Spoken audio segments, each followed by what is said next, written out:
नमस्कार दोस्तों। दोस्तों, प्रधानमंत्री नरेंद्र मोदी तो 5 देशों की यात्रा पर निकल गए और ब्रिक्स सम्मेलन को जो है अटेंड कर रहे हैं।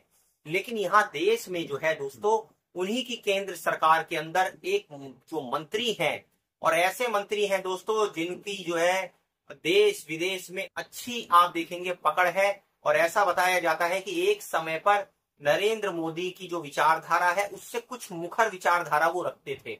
ऐसे दोस्तों मंत्री जिनका नाम है नितिन गडकरी, उन्होंने गरीबी के ऊपर अपना एक बयान दे दिया है। अब दोस्तों ये बयान इतना महत्वपूर्ण क्यों है इसको भी आप समझिए। ये किसी विपक्षी नेता का बयान नहीं है, ये किसी और जो है आलोचना करने वाले का बयान नहीं है, ये सरकार के अंदर ही एक मंत्री का बयान है जो ये कहते हैं कि देश के अंदर गरीब बढ़ रहे हैं। दोस्तों, आप चाहे बीजेपी के कितने भी बड़े सपोर्टर क्यों ना हो, आप चाहे बीजेपी को कितना भी पसंद करते क्यों ना हो, लेकिन आपको ये बात ध्यान से सुननी चाहिए कि बीजेपी के अंदर से ही एक मंत्री जो सरकार के अंदर है वो इस बात को खुलकर कह रहा है कि गरीब जो है वो देश के अंदर बढ़ रहे हैं। आप आंकड़ों की कितनी ही बाजीगरी कर लीजिए और दिखाइए कि हमने इतने करोड़ लोगों को गरीबी से निकाल दिया, ये और वो और फलाना धमाका करते रहिए, लेकिन हकीकत ये है कि जब आपका अपना मंत्री ये बोलता है कि गरीबी बढ़ रही है तो आम जनता को ये सुनना चाहिए। दोस्तों, उसके साथ साथ वो ये बोलते हैं कि अमीर जो है वो और अमीर हो रहे हैं।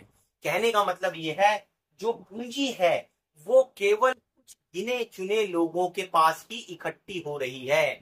जरूरत ये है कि उस पूंजी का, उस धन का विकेंद्रीकरण किया जाए, क्योंकि दोस्तों अगर धन कुछ ही लोगों के पास खींचकर जाता जाएगा तो आप ये मान के चलिए कि जो बहुत बड़ी जनसंख्या है उनके पास पैसे की कमी होने लगेगी, वो कर्जे में डूबने लगेंगे, उनके ऊपर रोजी रोजगार के संकट खड़े होने लगेंगे, उनको अपनी छोटी छोटी दैनिक समस्याओं के लिए कर्ज और उधार लेना पड़ेगा।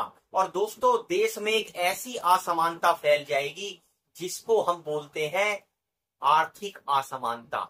और आर्थिक गुलामी का यही दोस्तों पहला जो है स्टेप है कि एक पक्ष को, कुछ लोगों को आप इतना अमीर बना दीजिए और कुछ लोगों को आप इतना गरीब बना दीजिए, तो जाहिर सी बात है कि जो गरीब तबका है उसका हर तरह से जो अमीर पक्ष है वो शोषण कर सकता है, क्योंकि मजबूरी में आदमी रोजी रोटी कमाने के लिए कुछ तो काम करेगा ही।